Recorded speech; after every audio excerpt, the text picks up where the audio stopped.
میں سب سے پہلے اپنا ندوہ کو مبارکباد دیتا ہوں۔ اس پروگرام کے کئی حصے ہیں۔ ایک طرف ہمارے یہ احباب موجود ہیں جو خود اب اصحاب علم و فضل ہیں، ایک طرف ہمارے یہ چھوٹے چھوٹے بچے موجود ہیں۔ میں بہت مبارکباد دیتا ہوں سب سے پہلے خطہ میوات میں اس طرح کا پروگرام منعقد کرنے کے لیے۔ میری خوش نصیبی ہے، میں کل سے آیا اور آج خاص طور پر میں نے بہت سے نمایاں چہروں کو دیکھا جو الحمدللہ اللہ کے فضل سے ہمارے عزیز ترین شاگرد رہے ہیں۔ مجھے خوشی اس بات کی ہوئی کہ انہوں نے جو سبق پڑھا تھا وہ بھولے نہیں۔ انہیں جن مسابقات سے گزارا گیا تھا، جس مقابلہ آرائی سے گزارا گیا تھا، یہ ان کی سعادت مندی ہے کہ اب وہ اپنی قوم کو اپنے خطے میں اس مسابقے کی لت لگانا چاہتے ہیں۔ آج کی دنیا کمپٹیشن کی دنیا ہے، مقابلے کی دنیا ہے۔ آج کی دنیا مقابلہ جاتی امتحانات کی دنیا ہے۔ اگر آپ اپنے مقام پر بیٹھے رہے، اپنی جگہ بیٹھے رہے، تو آپ کو کوئی پوچھنے نہیں آئے گا۔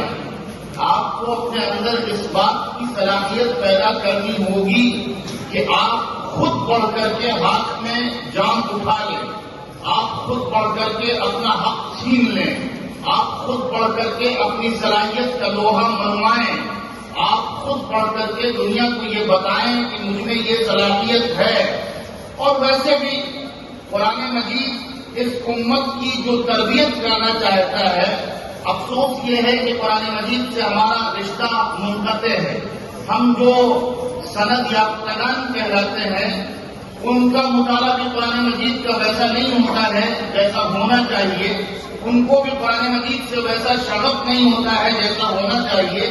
مسابقات پر جو بات میں کر رہا تھا، اس میں مجھے یہ بات یاد آ گئی جو اکثر میں اپنے طلبہ سے کہا کرتا تھا کہ اس قوم کی تو تربیت ہی قرآن مجید ایسی کرنا چاہتا ہے کہ اس میں کوئی یوسف پیدا ہو اور وہ زمانے کے آنکھوں میں آنکھیں ڈال کر کے حکومت کے ذمہ داروں کی آنکھوں میں آنکھیں ڈال کر کے ان سے کہے کہ ہم تمہارا چیلنج قبول کرنے کے لیے تیار ہیں۔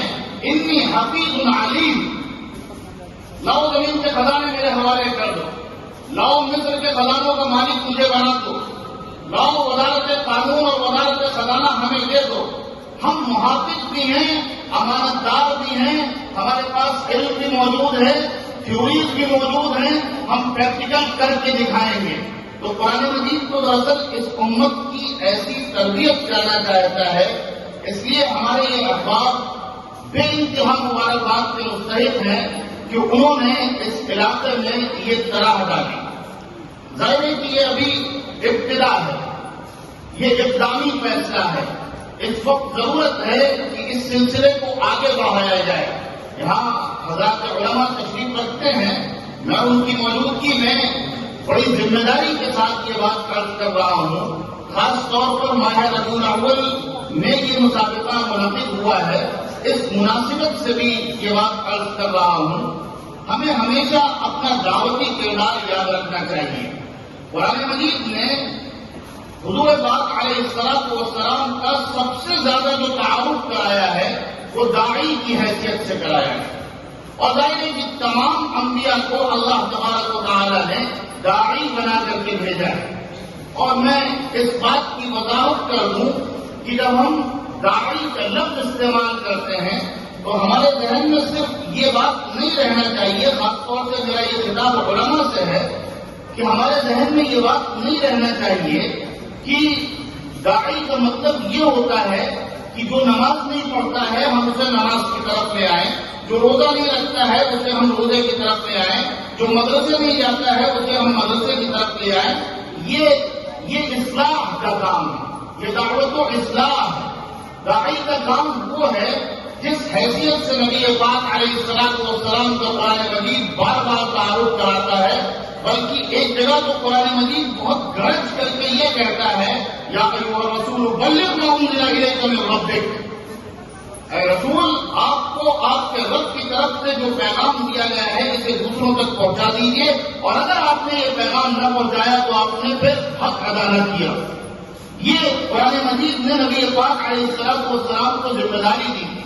یہ جو مسابقے ہیں ان کی ابھی شروعات ہے، یہ ابھی اور آگے جائیں گے انشاءاللہ العزیز۔ ماہ ربیع الاول میں مسلمان چاہے جتنا گیا گزرا ہو، عجیب و غریب بات، جسے سیرت کا کوئی ایک لفظ بھی پتہ نہ ہو، بلکہ ہو سکتا ہے کہ وہ محمد عربی علیہ السلام کے نام سے بھی واقف نہ ہو، اور ایسے مسلمان ہیں۔ میں نے تو ایسے پڑھے لکھے مسلمان دیکھے ہیں، ان پڑھوں کی بات ہی نہیں کرتا ہوں، میں نے ایسے پڑھے لکھے مسلمان دیکھے ہیں جو محمد عربی علیہ السلام کا نام تک بتانے سے معذور پائے گئے ہیں۔ لیکن اس کے باوجود جب ربیع الاول آتا ہے تو اس کے اندر یہ احساس جاگ جاتا ہے کہ اس مہینے میں نبی اکرم صلی اللہ علیہ وسلم کی ولادت و سعادت ہوئی تھی۔ اب وہ جس سطح کا ہوتا ہے، سماج کی جس طبقے سے تعلق رکھتا ہے، اس کے مطابق وہ خوشی کا اظہار کرتا ہے۔ اس لیے آپ دیکھتے ہوں گے کہ ربیع الاول کے مہینے میں مختلف طرح کے جلوس نکلتے ہیں اور مختلف طرح کے جلسے ہوتے ہیں، بھیڑ ہوتی ہے، خرافات ہوتی ہے، بہت کچھ ہوتا ہے۔ اس کے بالمقابل دوسری طرف بالکل خاموشی ہوتی ہے، سکوت ہوتا ہے، جمود ہوتا ہے۔ ایک طبقہ یہ الزام لگاتا ہے کہ انہیں رسول پاک علیہ السلام کی بعثت اور ولادت سے کوئی خوشی ہے ہی نہیں، اس لیے یہ اس کا اظہار نہیں کر رہے ہیں۔ اور دوسرا طبقہ یہ الزام لگاتا ہے کہ اس طبقے نے نبی پاک علیہ السلام کی محبت میں غلو کیا ہے جو دین کا حصہ نہیں ہے۔ اور دونوں باتیں اپنی اپنی جگہ پر آپ دیکھیے، جائزہ لیجیے تو درست ہوں گی۔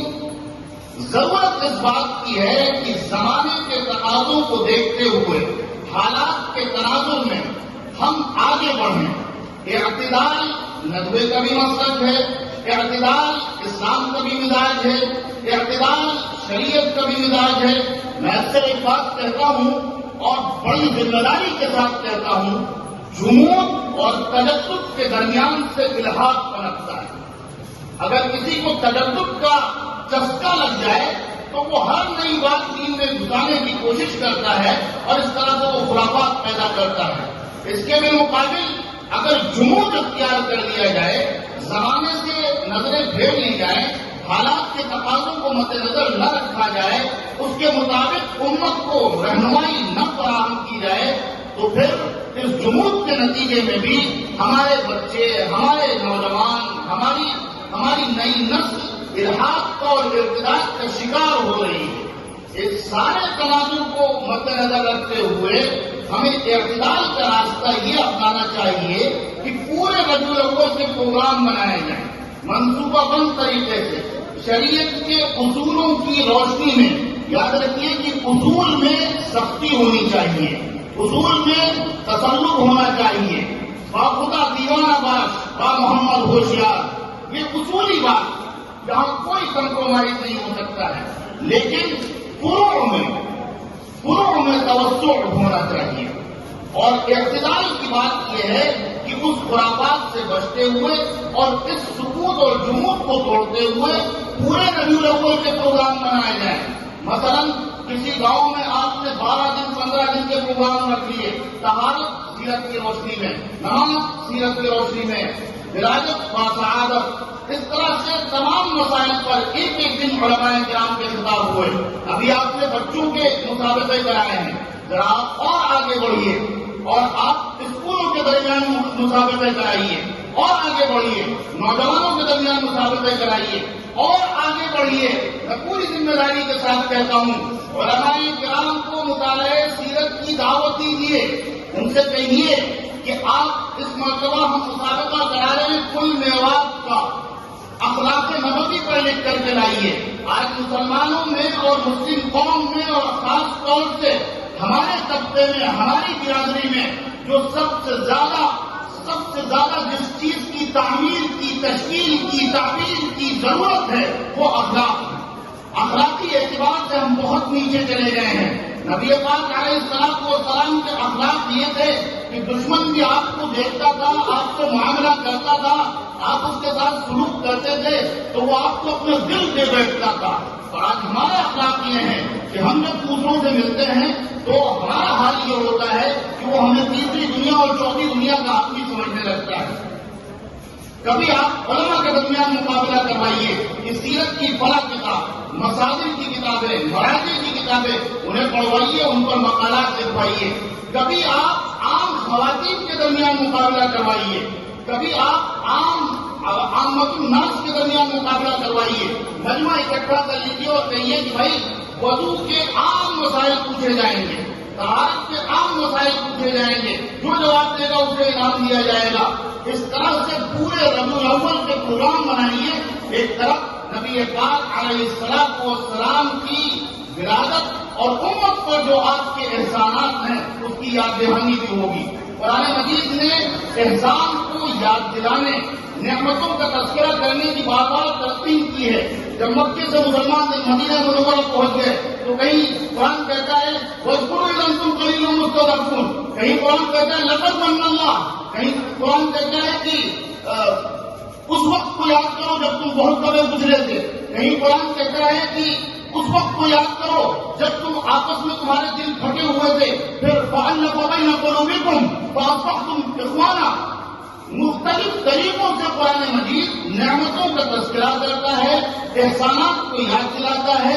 تو ہم کیوں نہ، ظاہر ہے کہ دنیا انسانیت پر سب سے بڑا اگر احسان کوئی ہے اللہ سبحانہ و تعالیٰ کا تو وہ یہ ہے کہ اللہ تبارک و تعالیٰ نے حضرت محمد رسول اللہ صلی اللہ علیہ وسلم کی بعثت فرمائی. یہ پوری انسانیت پر سب سے بڑا احسان ہے. پھر اس مقابلے کو آپ دعوتی نقطۂ نظر سے کرائیے، اس میں غیر مسلموں کو آپ دعوت دیجیے. سیرت کا کوئی جلسہ بغیر غیر مسلموں کے ہونا ہی نہیں چاہیے. سیرت کا کوئی جلسہ بغیر غیر مسلموں کی شرکت کے ہو. اور میں تو یہ اس لیے بھی کہہ رہا ہوں کہ آپ جس علاقے میں رہتے ہیں اللہ کا شکر ادا کیجیے کہ ابھی اللہ تبارک و تعالیٰ نے آپ کو عزت دے رکھی ہے، طاقت دے رکھی ہے. ابھی آپ کے سامنے وہ حالات نہیں ہیں جن حالات کا ملک کے دوسرے حصوں میں مسلمان سامنا کر رہے ہیں اور مقابلہ کر رہے ہیں. یہ موقع غنیمت جانیے اور لوگوں تک کلمہ توحید پہنچا دیجیے. اگر آپ نے کلمہ توحید کو لوگوں تک نہیں پہنچایا تو آپ تہجد کے پابند بن جائیے، آپ پوری راتیں جاگ کر کے گزار لیجیے، آپ اپنے پورے گھر کی اصلاح کر لیجیے، آپ اپنے پورے معاشرے کو امانت دار اور سچا بنا دیجیے. لیکن مجھے ڈر ہے کہ قیامت کے دن اگر خطۂ میوات کے غیر مسلموں نے یہ کہہ دیا کہ اللہ میرا کوئی قصور نہیں ہے، یہ اتنے علماء تھے، یہ اتنی جماعتیں تھیں، یہ کبھی تیری توحید کا پیغام ہم تک لے کر کے نہیں آئے، اگر انہوں نے یہ کہہ دیا کہ نبی پاک علیہ السلام کی سیرت کا پیغام کبھی ہمارے پاس لے کر کے نہیں آئے تو کوئی جواب دیتے بند نہیں پڑے گا. سیرت کا سب سے بڑا سبق یہ ہے کہ نبی پاک علیہ السلام داعی تھے. مکے میں بھی داعی تھے، مدینہ منورہ میں بھی داعی تھے. مکے میں جب موجود تھے تو حضور سے کہا جاتا تھا کہ وَذَكِّرْ بِالْقُرْآنِ مَن يَخَافُ وَعِيدٍ. حضور پاک علیہ السلام سے کہا جاتا تھا وَجَاهِدْهُمْ بِهِ جِهَادًا كَبِيرًا. جن کے دلوں میں کچھ بھی ابھی چنگاریاں ہیں ان کو اس قرآن مجید کے ذریعے سے ڈرائیے. اور ان سے کہا جاتا تھا کہ اس قرآن مجید کے ذریعے سے ان کفار و مشرکین پر حجت قائم کر دیجیے. مکہ مکرمہ میں حضور پاک علیہ السلام سے کہا جاتا تھا کفوا ایدیکم واقیموا الصلاۃ، ہاتھوں کو روکے رکھے رہو اور نماز قائم کرو. یعنی گویا نماز بھی دعوت تھی، نماز بھی دعوت کا حصہ تھی. پھر جب مدینہ منورہ میں پہنچے حالات بدلے تو ظاہر ہے کہ حضور پاک علیہ السلام کو جہاد کا بھی حکم دیا گیا، حضور پاک علیہ السلام کو جنگ کرنے کا بھی حکم دیا گیا. اور ایک موقع وہ آیا حضور پاک علیہ السلام کی پوزیشن یہ ہوئی کہ آپ نے اس لہجے میں ہرقل جو ایک عظیم امپرر کا، آج کے تناظر میں اگر آپ دیکھیے تو امریکہ کا سپر پاور ایک طاقت تھی، اس کا ایک بادشاہ تھا، اس سے رسول پاک علیہ الصلوۃ والسلام نے اس لہجے میں خطاب کیا، اسلم تسلم۔ تو اسلام صرف اس لیے آیا ہی نہیں ہے کہ ہر وقت ہاتھ جوڑ کر کے کہا جائے چلے آؤ مان لو، نہیں، وہاں تک پہنچنا ہے جہاں پہنچ کر کے آپ کہیں اسلم تسلم، اسلام لے آؤ محفوظ ہو جاؤ گے۔ یہ تعلیم سیرت کا طرز ہے۔ سیرت کا اگر آپ پورا خلاصہ کریں گے تو میں چند عنوان میں اس کا خلاصہ آپ کے سامنے رکھ رہا ہوں، جو قرآن مجید کے نزول کا مقصد بھی ہے، قرآن مجید کا خلاصہ بھی ہے، نبی اکرم صلی اللہ علیہ وسلم کی پوری زندگی کا خلاصہ بھی ہے، اور اسی کے لیے اس امت پر ذمہ داری بھی ڈالی گئی ہے۔ وَلْيُبَلِّغِ الشَّاهِدُ الْغَائِبَ، کیا ہے یہ؟ جس کو جو کچھ ملے وہ دوسروں تک پہنچا دے، جیسے یہ احباب پہنچا رہے ہیں، ان کو اللہ نے علم کے جو ذرات دیے تھے اس کی روشنی کو یہ ان بچوں میں منتقل کر رہے ہیں، اس علاقے میں منتقل کر رہے ہیں۔ اللہ انہیں مزید حوصلہ دے، اللہ انہیں مزید قوت دے، اللہ انہیں مزید قبول فرمائے، اللہ ان سے مزید کام لے۔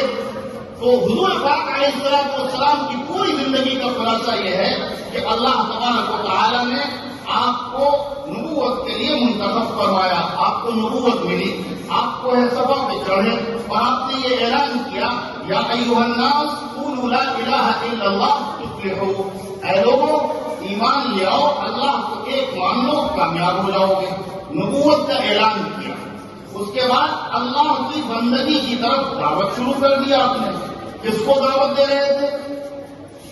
دعوت ان لوگوں کو دے رہے تھے جو شرک کے قائل تھے، جو کفر کے قائل تھے، ان لوگوں کو دعوت دے رہے تھے جو اللہ کو نہیں مانتے تھے، جو نبی اکرم صلی اللہ علیہ وسلم کو صادق و امین جاننے اور ماننے کے باوجود بھی کہتے تھے ساحر ہے، کذاب ہے اور کاہن ہے، اور نہ جانے کیا کیا کہتے تھے، ان کو دعوت دے رہے تھے۔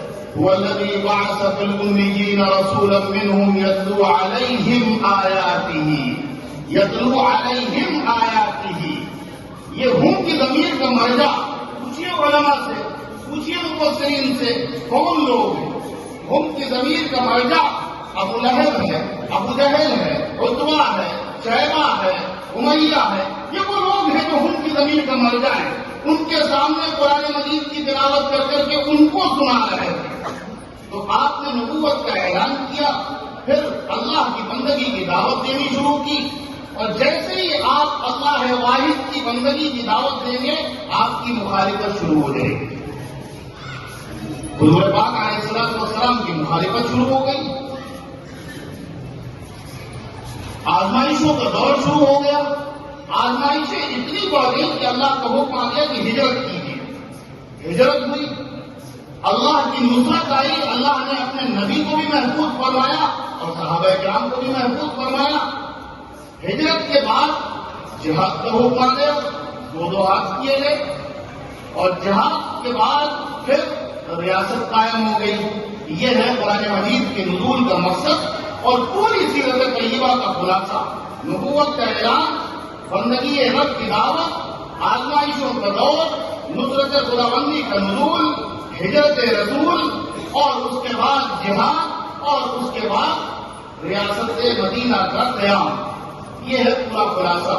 اس اعتبار سے قرآن مجید کو پڑھیے، اس اعتبار سے سیرت نبوی کو پڑھیے، اس اعتبار سے سیرت نبوی کے مسابقے کرائیے، اس اعتبار سے سماج کے سارے طبقات کو اپنا مخاطب بنائیے، سب کو بتائیے کہ رسول پاک علیہ الصلوۃ والسلام کو گواہ بنا کر کے بھیجا گیا تھا، بشارت سنانے والا، خوشخبریاں دینے والا بنا کر کے بھیجا گیا تھا۔ آج امت کو ضرورت ہے کہ علماء التبشیر پیدا ہوں۔ حضور پاک علیہ الصلوۃ والسلام کو بشیر بنا کر کے بھیجا گیا تھا۔ آپ ہر وقت لوگوں کو ڈرائیے نہیں، آپ لوگوں کے درمیان نفرتیں پیدا کرنے کا، تفرقے پیدا کرنے کا سبب مت بنیے، بشارتیں سنائیے، خوشخبریاں سنائیے۔ حضور پاک علیہ الصلوۃ والسلام کی سیرت کا جز ہے کہ انہیں بشیر بنا کے بھیجا گیا تھا۔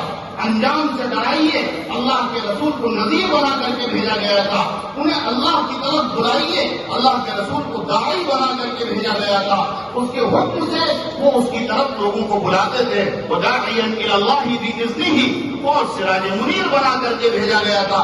تو اللہ کے رسول کی سیرت سے روشنی حاصل کیجئے، سیرت کو اس طرح سے پڑھیے کہ اس میں زندگی کے ہر غم کا علاج ہے، زندگی کے ہر مسئلے کا حل ہے۔ اگر اس اعتبار سے قرآن کو پڑھا جائے، اس اعتبار سے سیرت نبوی کو پڑھا جائے، جو قوم بھی اس طرح سے اس کو پڑھے گی وہ کبھی پیچھے نہیں رہ سکتی، نہ تعلیمی اعتبار سے پیچھے رہے گی، نہ معاشی اعتبار سے پیچھے رہے گی، نہ سیاسی اعتبار سے پیچھے رہے گی، کسی بھی حیثیت سے پیچھے نہیں رہ سکتی ہے۔ اگر قرآن کو ہم نے اپنی قائم کی ہوئی حد بندیوں میں قید کر دیا، اگر سیرت نبوی کو ہم نے اپنی قائم کی ہوئی حد بندیوں میں قید کر دیا، تو پھر یہ پریشانی آئے گی۔